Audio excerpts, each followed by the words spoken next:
honorable dignitaries, respected faculty, and dear friends. A very good morning and warm welcome to all of you to the two-day Rashtriya Ekta seminar on the idea of Indian national integration through the vision of the Iron Man of India, organized by the Department of Politics and International Studies, Pondicherry University, in collaboration with the Indian Council of Social Science Research, New Delhi.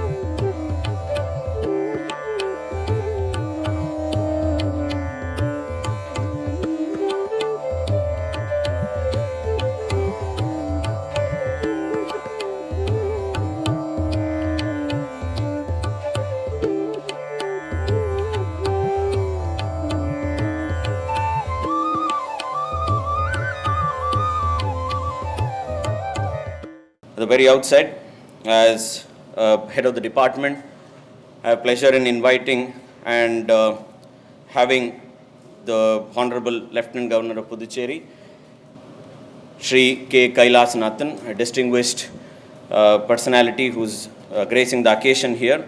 On behalf of all of us gathered here, I welcome him to the seminar.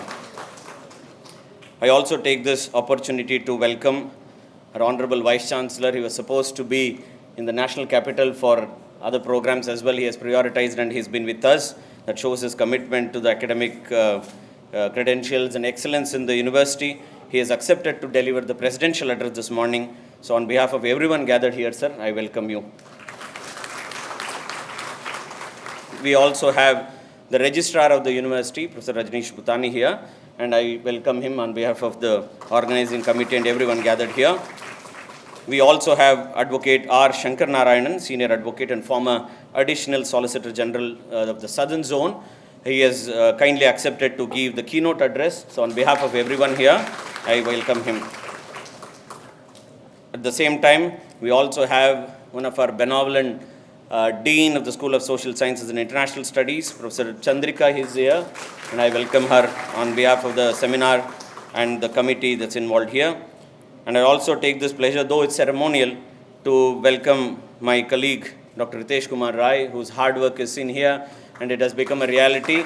On behalf of everyone here and my personal behalf, I welcome him, and I also welcome my all other colleagues from the department, Dr. Sanjay, Dr. Negi, Dr. Rose, to everybody who's here. They've all been part and parcel of this one. And number of delegates who have also come from other parts of the country and our own university. And those of them who have come here also to present their paper. I extend my sincere welcome and thanks to each one of you for having made it here. And I wish this program a very grand success. Thank you for all of you being here.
As we step into the heart of today's seminar, it is important to set the context of our deliberations and to introduce the theme I am pleased to invite seminar convener Dr. Ritesh Kumar Rai. Sir, please. Thank you. Vanakkam, good morning to all of you.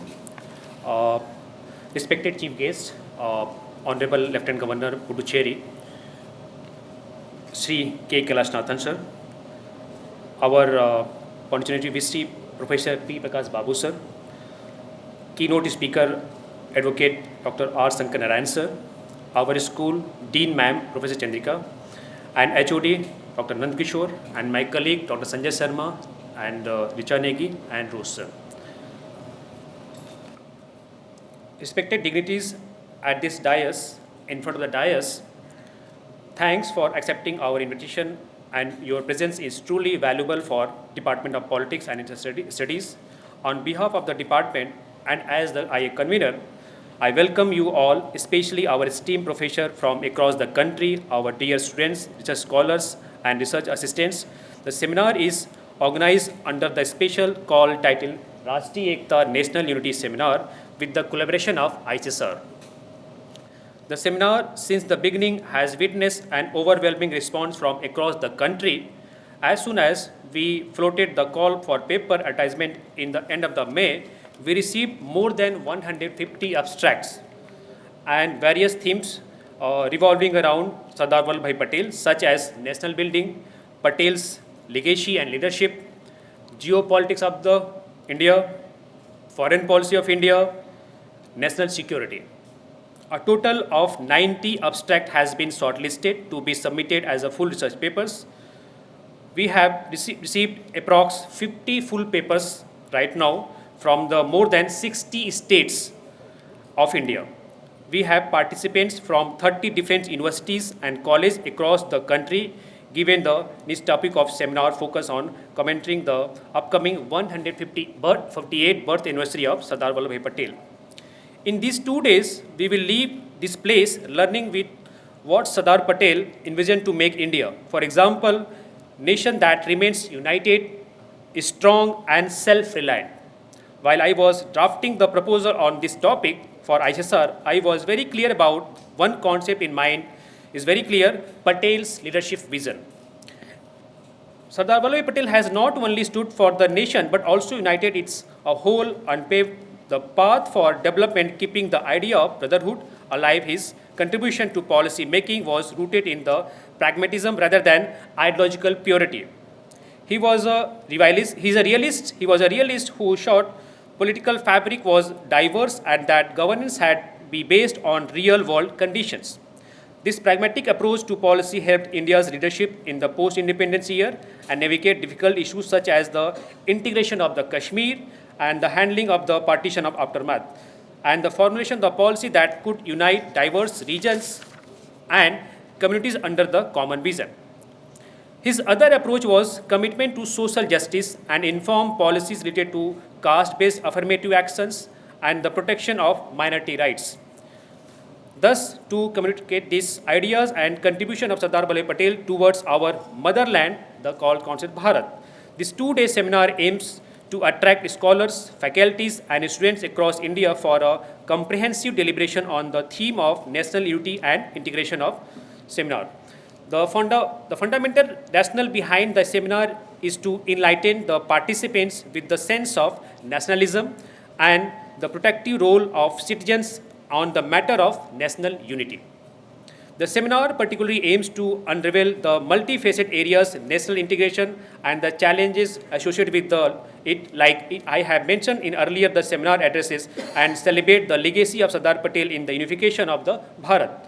His vision was of developed India, his enduring vision of social justice, which must be remembered by all of the upcoming young generation. Thank you a lot. Thank you a lot. Thank you, sir, for so thoughtfully introducing the theme and giving us a meaningful direction for the sessions ahead. It is our honor to invite Dr. G. Chandrika, Professor and Dean, School of Social Sciences and International Studies, to kindly address the gathering. Honorable Lieutenant Governor of Puducherry and Chief Rector of the Pondicherry University, Sri Kailashnathan Ji, esteemed Vice Chancellor of the Pondicherry University, Professor Prakash Babu Ji, and respected Registrar of the University, Professor Rajneesh Bhuttani Ji, And the keynote speaker of today, Shri Satyanarayanji, Senior Advocate and former Solicitor General of India, Southern Branch, and the dynamic head of the Department of Political Science, Dr. Nand Kishore, and the energetic and enthusiastic organizer of this seminar, Dr. Ritesh Kumar Rai, faculty members of the Department of Political Science, officers and faculty members of the Pondicherry University, delegates from different parts of India, research scholars, students, and dear friends. First of all, I thank the organizers for having given me this wonderful opportunity to address you on this very important occasion of the inauguration of the two-day national seminar on national unity, the contribution of the Iron Man of India. Today we stand proudly and declare ourselves to be the citizens of the sovereign, socialist, secular, democratic Republic of India, as per the preamble of our Constitution. And if we are having this sovereignty, which is very important for India to function, this sovereignty actually we obtain only through the diplomacy, vision, and mission and statesmanship of Sardar Vallabhbhai Patel. Without him, we would not have this sovereignty and national unity. There would have been boundaries within boundaries of India. And we stand united today thanks to him and his effort. He was no man of words, he was a man of action. And he never uttered any sentimental mumbo jumbo, always stood for the unity of India. And we are really very fortunate to have this seminar today in his honor. And why we need such seminars? Because we know these young minds ignite the world. And to ignite the young minds, we need to remember, reiterate, and reinterpret the vision and mission of this great man. And it says, historians especially debate about the role of heroes in history. And some historians say that heroes have very limited freedom to do something, to contribute or achieve.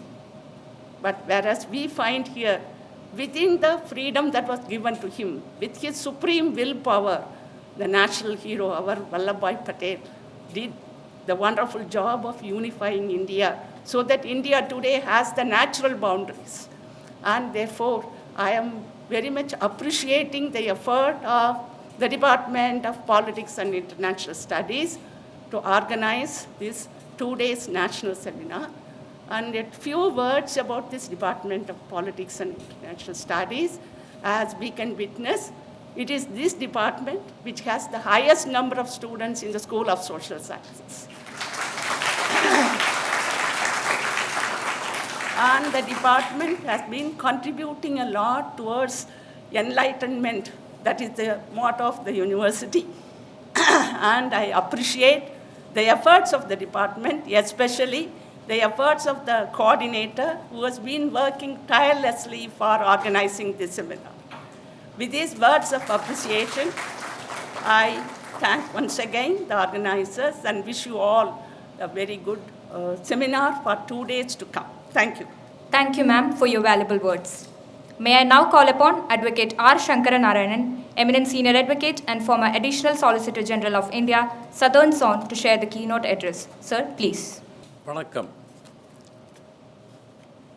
His Excellency, the Lieutenant Governor, Sri Kailash Nathji, Honorable Vice Chancellor, distinguished academicians, professors, and my dear friends. I was wondering, where do I fit in? A person who has been practicing for almost half a century in constitutional matters has something to do with politics, politics minus party.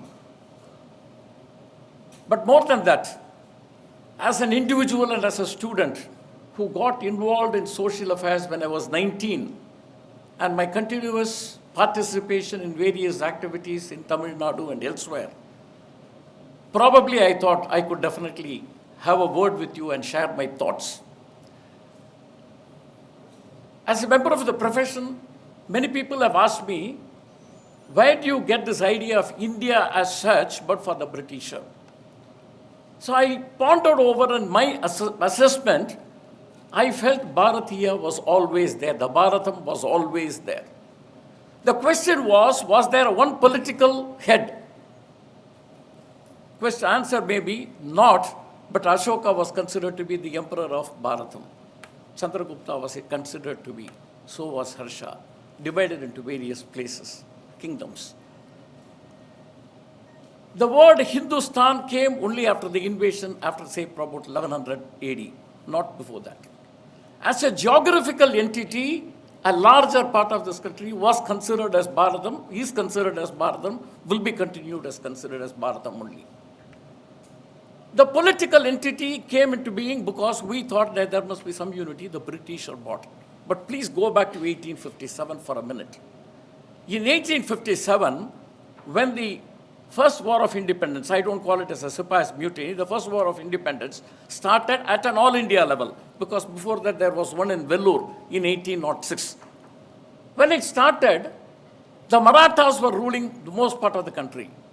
But what did they do?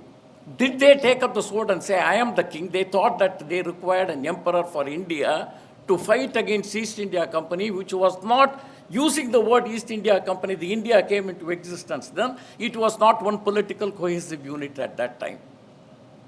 So the Marathas went and asked Bahadur Shah, will you please be the emperor, thinking that he was the last line of lineage in the Mughal kingdom, which probably ruled the majority part of India. The unity, or a political unity, started therefore long before the declaration by the Queen of Victoria in 1858. Therefore, to say that this country is not one would be a fallacy. Please consider this. Instead of telescoping at a larger level, let us settle our down to Tamil Nadu. Originally, the Pandyas were there. Sangam period was there. Thereafter, Kalappiras came. No Tamilian was there. Then the Pallavas took over. Pallavas went out. The Cholas came. Cholas went out. Once again, Pandyas came. Vijayanagara Samrajya came. Tell me, was Tamilagam divided into 4 different parts merely because it was not one kingdom? There was a Chera, Chola, and a Pandya. Therefore, can it be said Tamilagam was not a political unit at any point of time? It would be false to say, or an erroneous assumption to say, it was not one unit.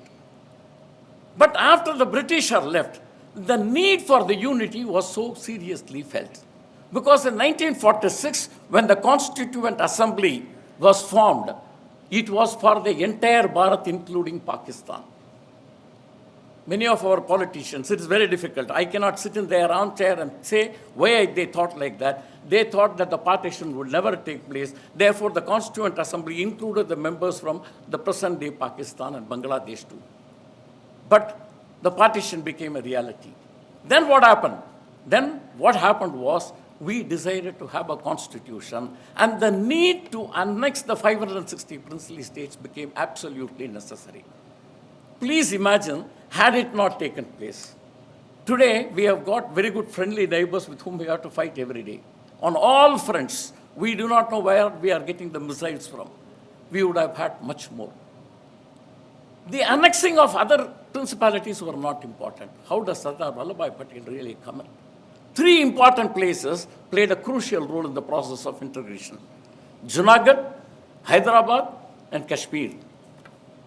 In his wisdom, he thought about it, used Junagadh as a pawn. In his view, Hyderabad was king, and he thought Kashmir was queen. He therefore moved the pawn and wanted to know whether a plebiscite, a Hindu majority state, would come in. Now, Mr. Jinnah had a problem. He did not want to accept that majority business, so he did not want a plebiscite. Therefore, he said, no, Junagadh king has joined us, therefore we are going to go there. Then the same rule will fall upon Kashmir also. Of course, it was a checkmate situation. We were also in the same position. Therefore, he first dealt with Junagadh. I do not want to take much time, but it's quite an interesting history. The taking over of Junagadh and sending a particular government which was formed in Bombay just before Junagadh joined us, and there marching into Junagadh is a very important position in political history, and Junagadh became a part. That was used, and thereafter Hyderabad was taken, the pawn was moved, the king was captured, and the queen automatically ought to have come, and that is a very sad story. It requires a seminar all by itself, what happened in 1947 and 1948. But for this political wisdom of using one particular place pawn, where either plebiscite or otherwise we would have made it, and then attacking the king and the queen, what we normally call as, you move a knight and try to fork both the king and queen if it is in that particular placement in the square in a chessboard. That is what Sardar Vallabhbhai Patel did.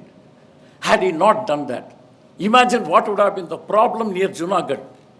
We are already having a problem in that particular portion of our western sector.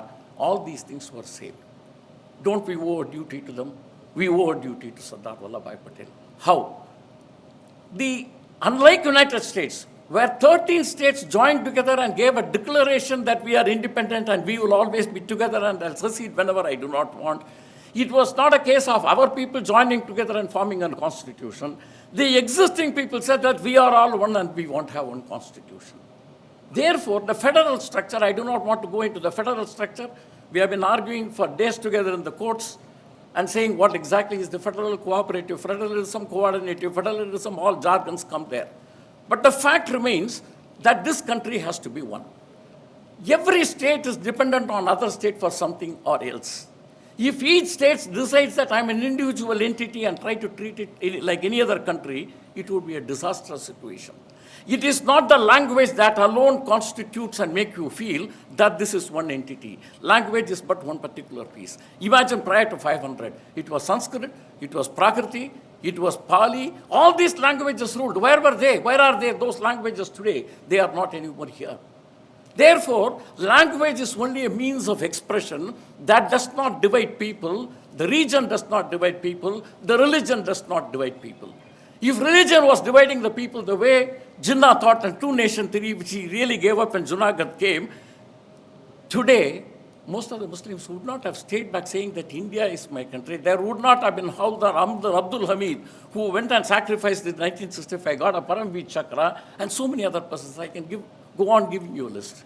As an individual, as a son of an ex-army officer, having lived in cantonments and military quarters, I never found any difference between me speaking Tamil and any other person speaking Punjabi or Bengali or any religion for that matter. The coexistence or cohesiveness is always possible. And where else can this seminar start? This seminar has to start in Pondicherry for the simple reason I believe that this is a very divine land. The reasons are three. Swami Aurobindo Ghosh had nothing to do with Pondicherry. After that bomb case, he moves, comes to Pondicherry, settles down here. Mother, she has nothing to do with India itself. She came and moved here. Above all, the person whom I most admire, the greatest of all poets, a reincarnation of Saraswati as far as I am concerned, Subramanya Bharati, moves from elsewhere and enters into this place. Three of them congregate and discuss. If three different persons from three different locations are attracted to a place, and Bharatiya's life in Puduvai was probably the best in his life, that being so, there has to be a divinity to attract people who have nothing to do. Sir, I find many of you from cutting across the region, I could see just from a look, I can tell you all of you have assembled here. And this soil mechanism will ensure that the national integration is the most important and they will definitely achieve. But there has not only to be discussed in papers, etc. This matter has to be spread throughout this country by word of mouth, not by publication of article, carrying this message from one to the other, to the other, and to the other, and endlessly and infinitely, and make them understand that if we don't stand united, an Op Sindoor can never take place. We will be decimated. If we have to protect ourselves, we have got only one thing to do. Bharatiyar used to say, what is your, அவரை கேட்குறாங்க நீ என்ன பண்ணுவ அப்படின்னு சொல்லிட்டு, எனது தொழில் கவிதைகள் எழுதுதல், இமைப்பொழுதும் சோராதிருத்தல், நாட்டிற்கு உழைத்தல். I always say, my job, வழக்குரைத்தல், இமைப்பொழுதும் சோராதிருத்தல், எப்பொழுதும் நாட்டுக்கு உழைத்தல். Let us follow the army's principle. My nation and my flag first. My citizen second. I am the last and the last and last. Jai Hind, Vande Mataram. Thank you, sir, for your inspiring words and guidance. Now, to guide us with his words, on this occasion we have among us our Registrar of Pondicherry University, Professor Rajneesh Bhutani. I invite him to kindly address the gathering. Sir, please.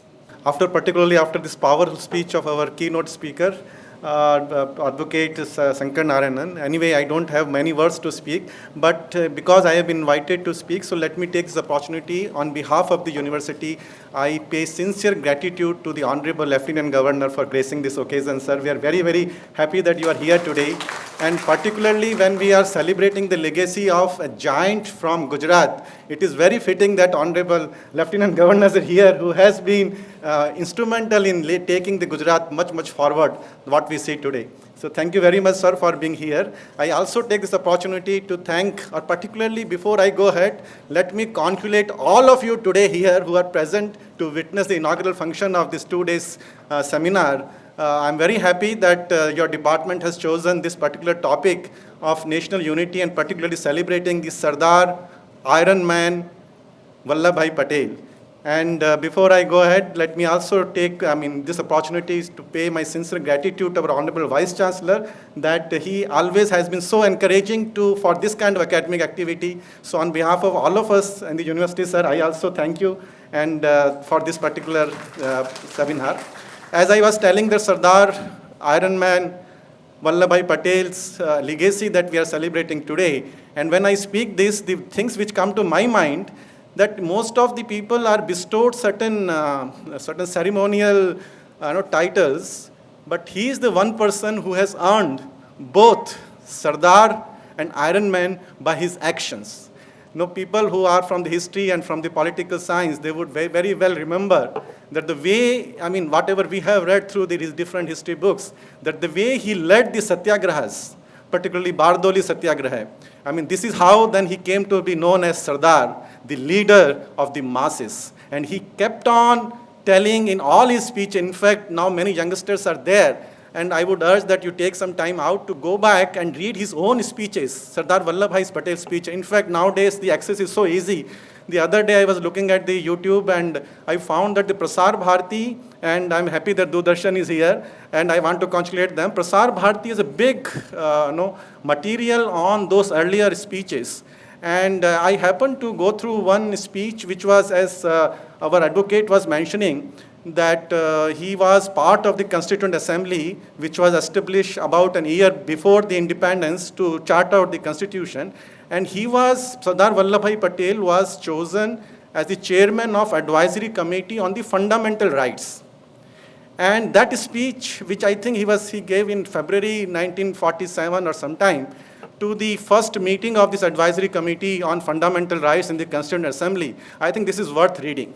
I don't remember, but let me paraphrase. He says, he was addressing to his fellow members of that committee. He was telling that you have been hearing in the British Parliament so far that the Britishers are very pro-human rights. They are the one who can protect the rights of the minorities.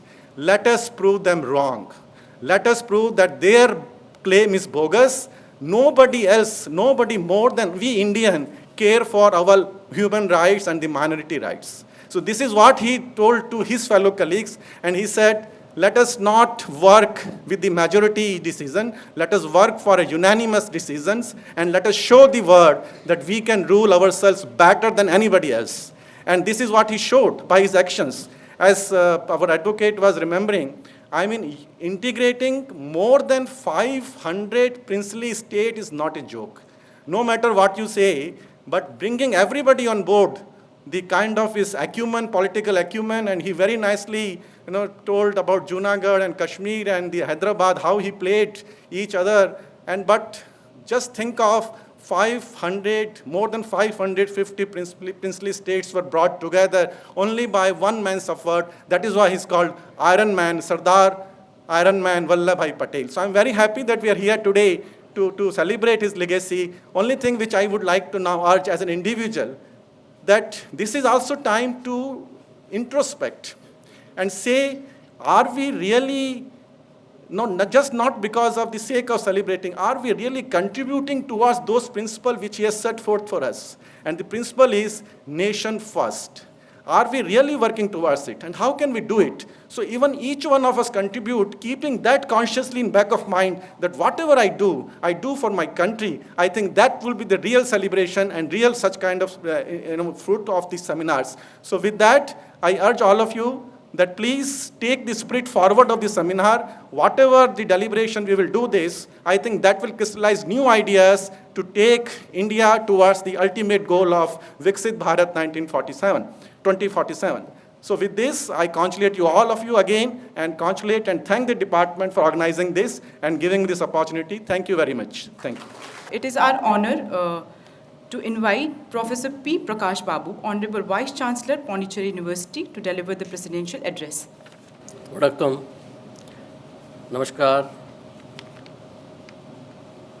His Excellency, Honorable Lieutenant Governor of Puducherry, Sri Kailash Nathanji, Advocate Sri R. Shankar Narayana, today's keynote speaker, and also Professor Chandrika, Dean, School of Social Sciences, Dr. Nandakishore, Head, Dr. Ritesh Kumar, Dr. Sanjay Sharma, Professor Rajnish Bhotani, my colleagues sitting here, and all the students and the participants. It's a great honor for me to be part of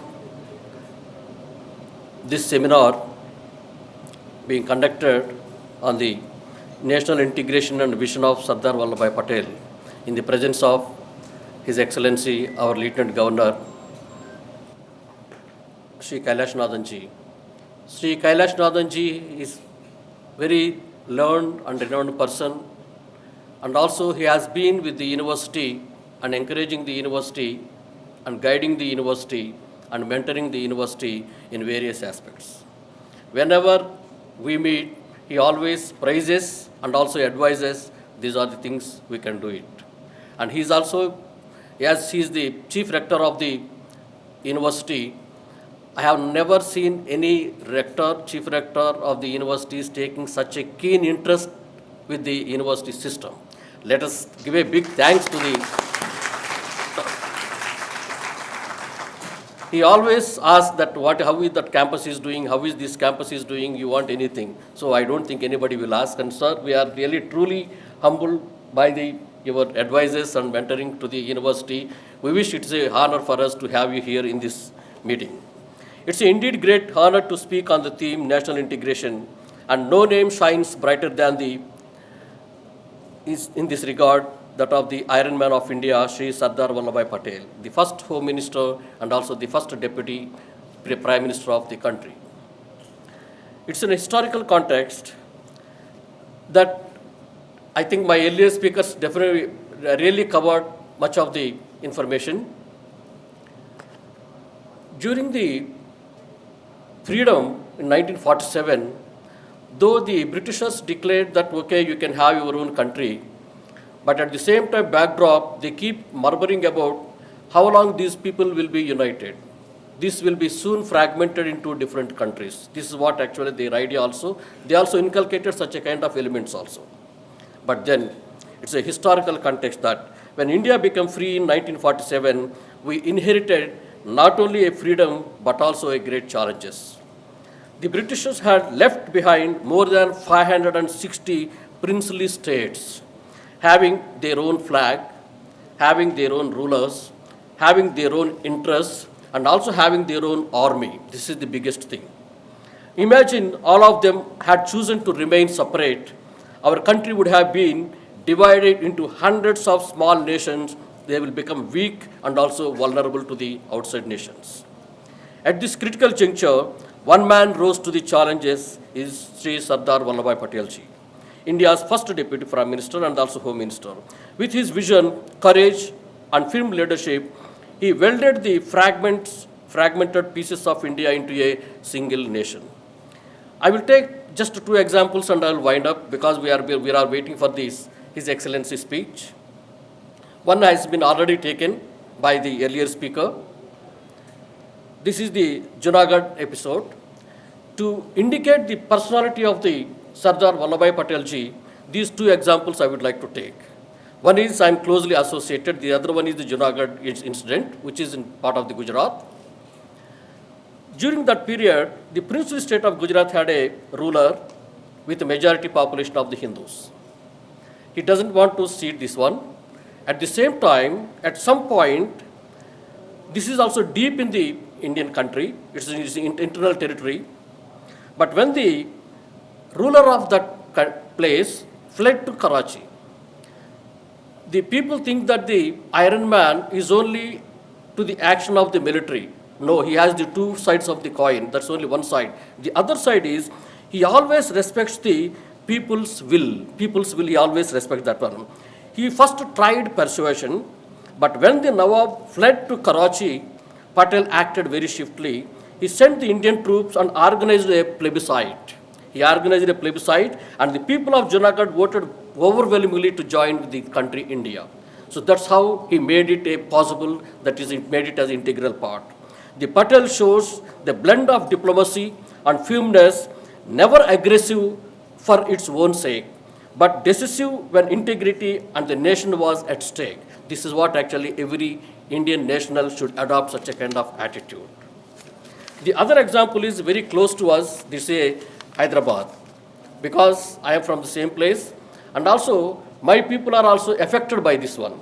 My grandparents, they keep telling, we stay actually between the border of the Telangana and Andhra. My grandparents used to say that during Rajakar movement, we all fled from the Telangana to this place. Rajakar was actually a private army of the Nizam. So they made a lot of atrocities against the people there. So many people, they were killed or they fled from that place. So we are one among them actually. So perhaps the biggest challenge was the Hyderabad, a state as large as France. It's a country, ruled by the Nizam, who wanted independence. The Nizam delayed and resisted the integration, while communal violence was growing inside the state. Patel warned the Hyderabad in the heart of India should not be allowed to remain as a separate state. When talks failed, Patel ordered the Operation Polo. Operation Polo, swiftly military action in 1948. Within 5 days, Hyderabad was peacefully integrated into the country. So this action showed that Patel's iron will. He would never compromise on the unity and security of the nation. The architecture of the unity. Recently, we had a meeting at the Vadodara, Kavadia, where the Sardar Patel unity statue was kept. We were having all Central Universities Vice Chancellors, IIT Vice Chancellors, NIT Vice Chancellors, directors. We are all gathered there to talk about all these issues, in fact, with the Viksit Bharat 2047. So we were all happy actually by looking at that place and staying there and remembering all his achievements. For these efforts, Patel remembered as the Bismarck of India, the architect of the unified India. But let us remember his vision of national integration was not just about the merging the states. It was also about the uniting the hearts and minds. The national integration today means that rejecting the communalism, casteism, and also the regionalism, celebrating diversity while putting the India first, working together for development, justice, and equality. Sardar Patelji once said, manpower without unity is not a strength unless it is harmonized and united properly. Then it becomes the spiritual power. So Jai Hind and thank you, and I congratulate the department for a wonderful organization of this meeting, and I wish you best of luck. Thank you. Thank you, sir, for your valuable words. It is my privilege to invite our chief guest, Sri K. Kailashanathan, Honorable Lieutenant Governor of Pondicherry, to share his words with us. Sir, please. Respected dignitaries, esteemed guests, dear students and teachers, it is with a pride and emotion I stand before you on the occasion of the 150th anniversary of a towering patriot, administrator, and unifier of India, Sri Sardar Vallabhbhai Patel. And I appreciate the Pondicherry University and other coordinating departments for organizing this seminar at the right time. And I don't think there's any other place in India rather than Pondicherry Central University to have this seminar, because this university represents a mini India. We have students and faculties coming from all over India. And it is the right place where this seminar should take place. Dear friends, the history of India's freedom is incomplete without Sardar Patel, the architect of modern India, the man who transformed political independence into national unity.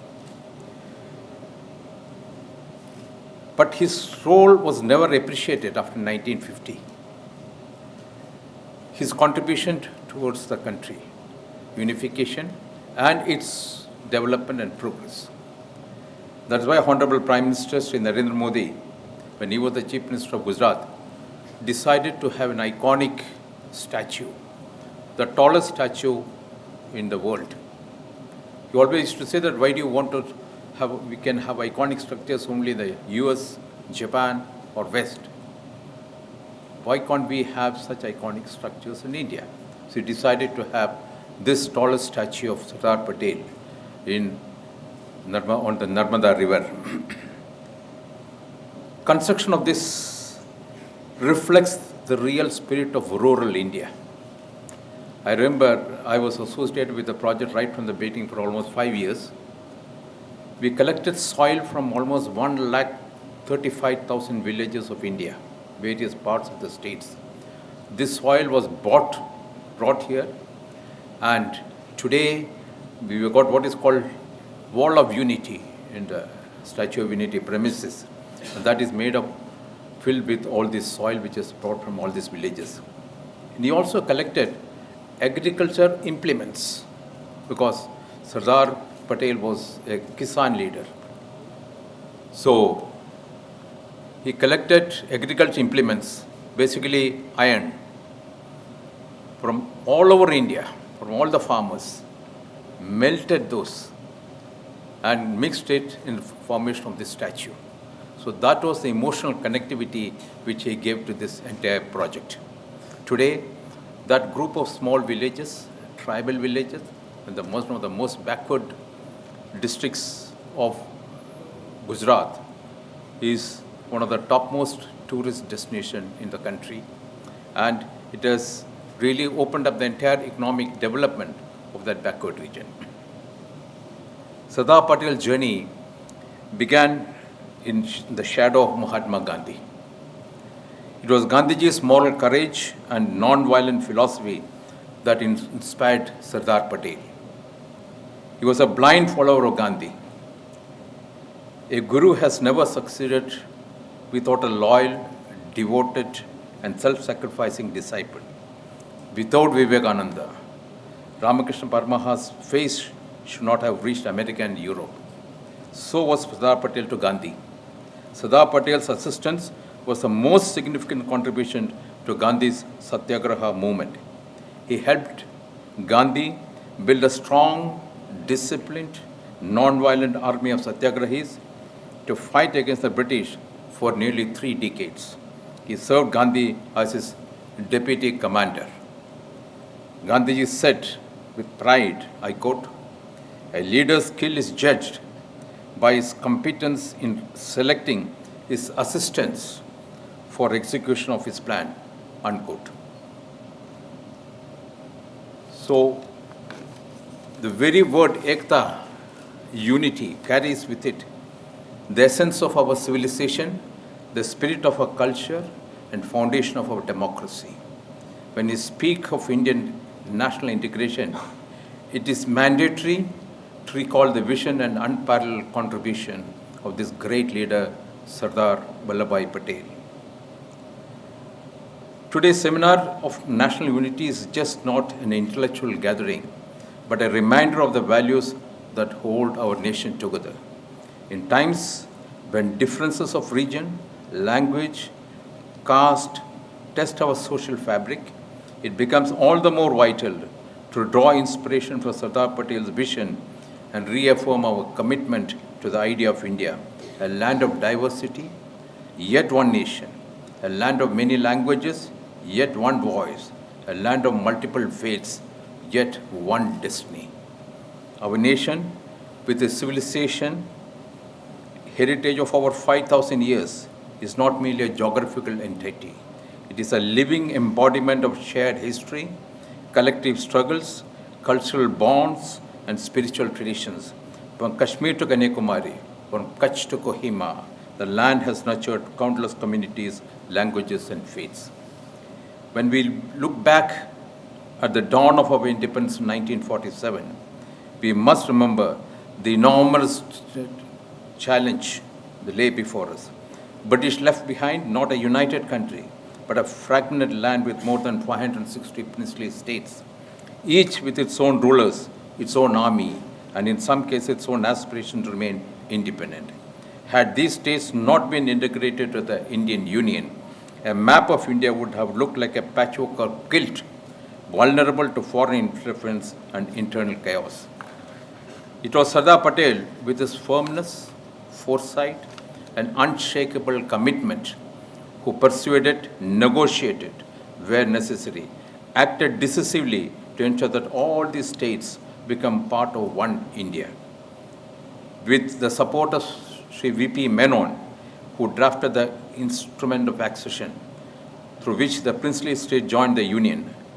Think of it, friends. Less than 2 years, this Iron Man brought together scattered subcontinent into a united nation, which is almost 79 years old now. Hyderabad, Junagadh, Kashmir, and many other states pose haunting challenges. Yet, Patel handled them with diplomacy and steel. His towering contribution earned him the title of Unifier of India. He averted the disastrous design of Pakistan to create more pockets of Pakistan in the new country. If a free hand would have been given to Sardar Patel, I don't think the Kashmir problem would have existed in India today. Similarly, one should also remember the sacrifices made by the princely states who have agreed to be a part of the big India. And that is why the Honorable Prime Minister decided that in the Statue of Unity campus, there has to be a big museum where all the princely states who contributed for this country should be depicted. And we are collecting all the documents of accession from these princely states so that they are also being honored for making this great country. Sardar Patel believed in uniformity, never believed in uniformity, but believed in unity. The idea of India was not but one culture dominating others, but about every culture enriching the national tapestry. He envisioned an India where Tamilians could feel as proud as Punjab culture as of their own, where a Gujarati could sing Bengali songs with the same affection as his native Garba, where a Kashmiri faith and tradition would be as cherished as those of Rajasthani or a Maharashtrian. The vision of Ek Bharat, Shrestha Bharat, was his dream, a nation that draws strength from its diversity and pride. And this theme of Ek Bharat and Shrestha Bharat is taking this country forward now. Today, we live in a free India, united politically, but the challenge of emotional unity, the unity of hearts and minds, is ongoing religious regionalism, linguistic divisions, casteism, communalism are dangers that can fragment our national spirit. If we are not vigilant, let us remember Patel's warning. I quote, "Every citizen of India must remember that he is an Indian and he has every right in this country, but with certain duties." These words resonate deeply. Rights are essential, but duties to preserve the unity are equally vital. Dear students, dear friends, you are the vanguard of mission declared by the Honorable Prime Minister Sri Narendra Modi of Vikasit Bharat 2047. You are the one who is going to carry this country forward. A developed India in the 100th year of independence, a guardians of India's future. Responsibility to strengthen national unity rests heavily on your shoulders. Patel's life teaches us that true leadership is not about power, but about service and sacrifice. He once said, I quote, "Take the path of dharma, the path of truth and justice. Do not misuse your freedom."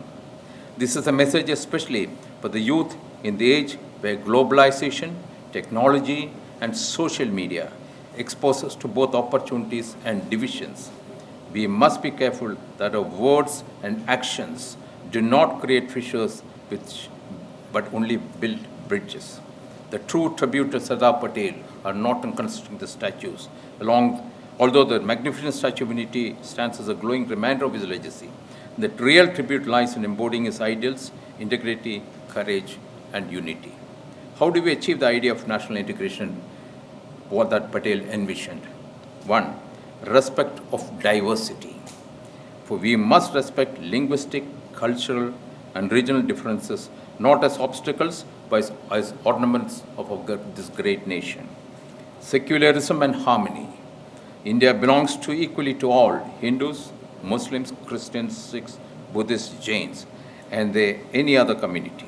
Patel was firm that no one would claim exclusive ownership over India.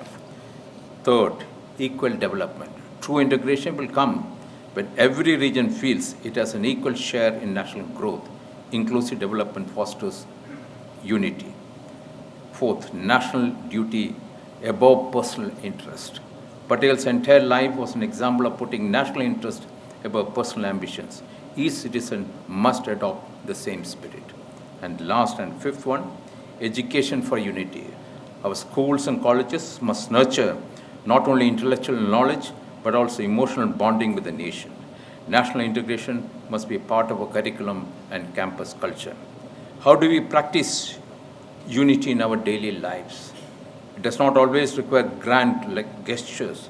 It begins with small but meaningful actions. Speak your mother tongue with pride, but also learn to respect other languages. Celebrate your festival with joy, but also join in the festivals of others with equal enthusiasm. And Pondicherry University campus is the best example. Above all, always remember that being Indian is your first identity. Unity is not built in parliament alone. It is built in schools, colleges, homes, and neighborhoods. Let us remember, a strong, united India is a beacon of the world. India's diversity and democracy are its greatest strengths.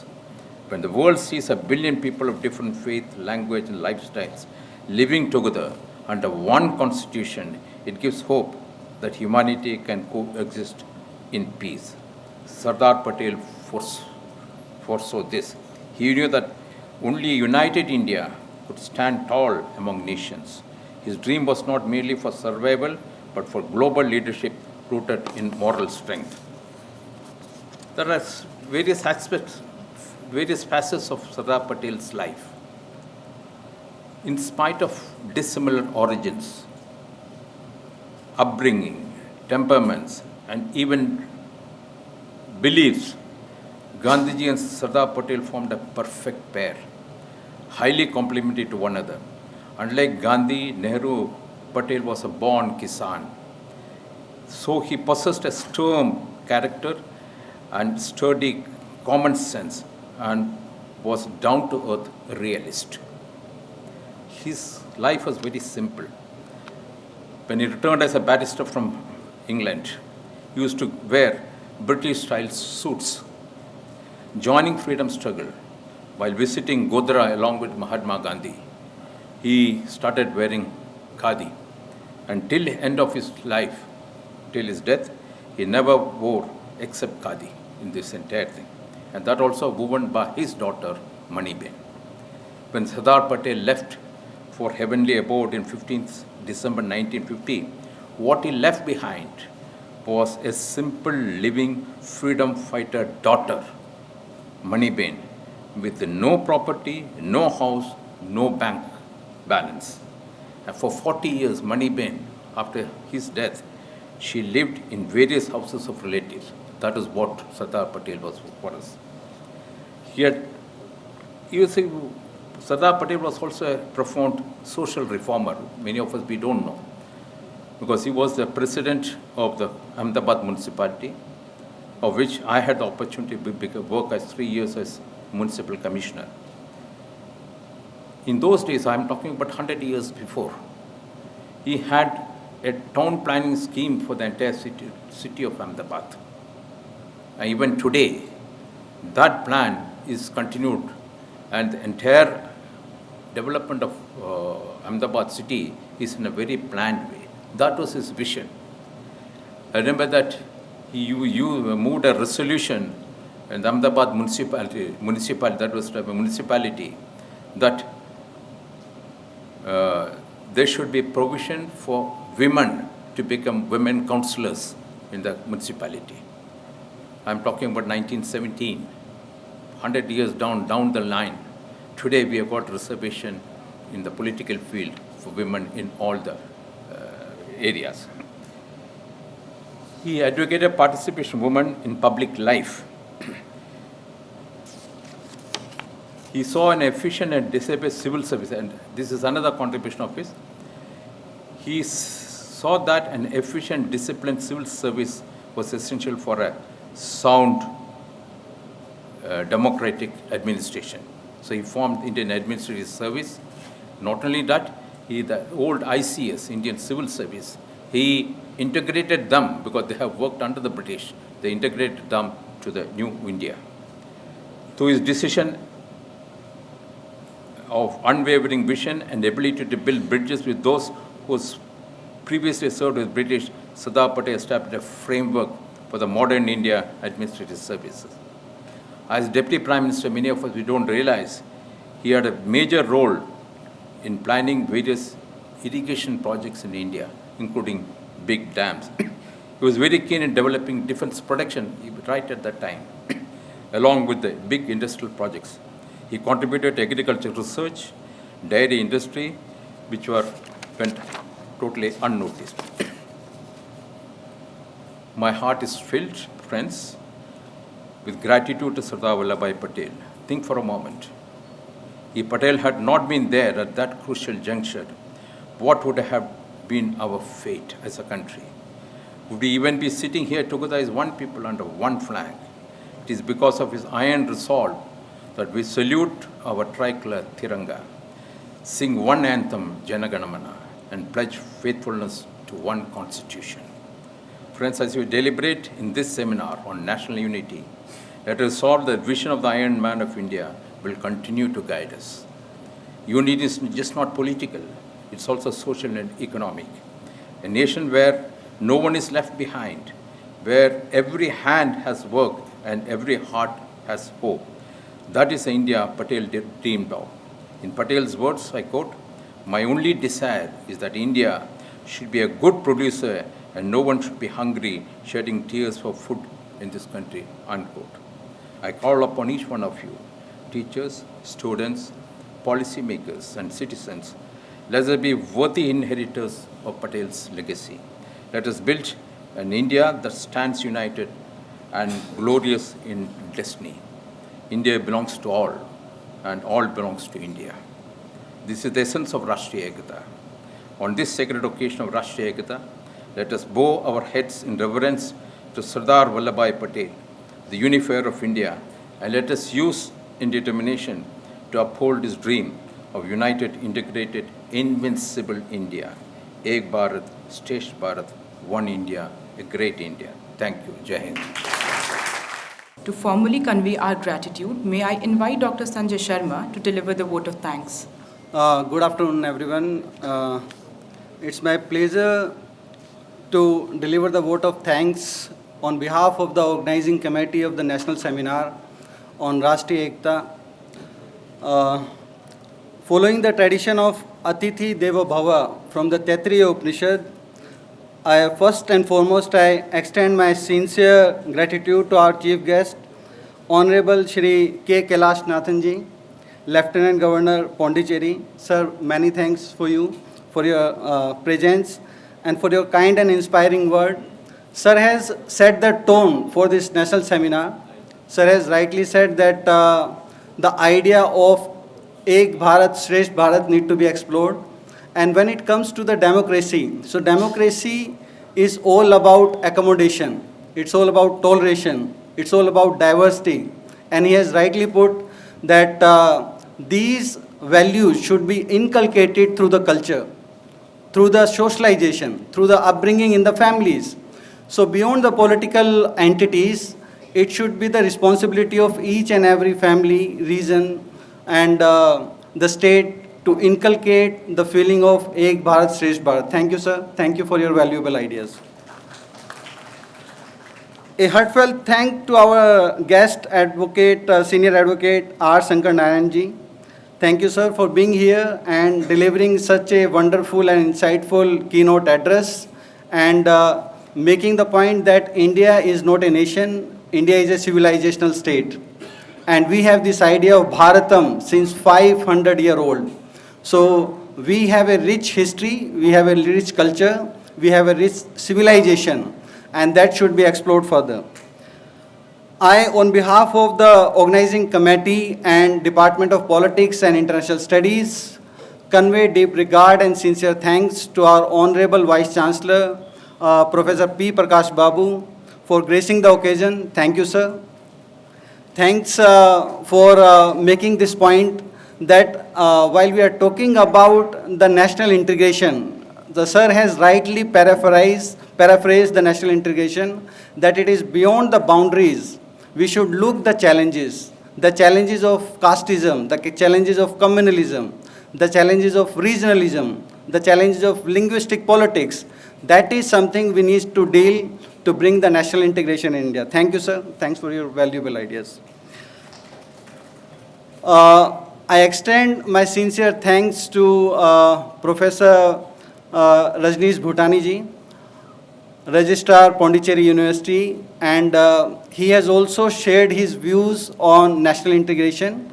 And obviously, as I learned from sir also, that we need to explore Doordarshan and Prasar Bharati for the original and wonderful speeches of our national hero, and that can be additional, authentic source for bringing for doing research, carrying the academic activities on national integration. Finally, I would like to thank all of you present here for making your time to be here, be with us, to join this national seminar.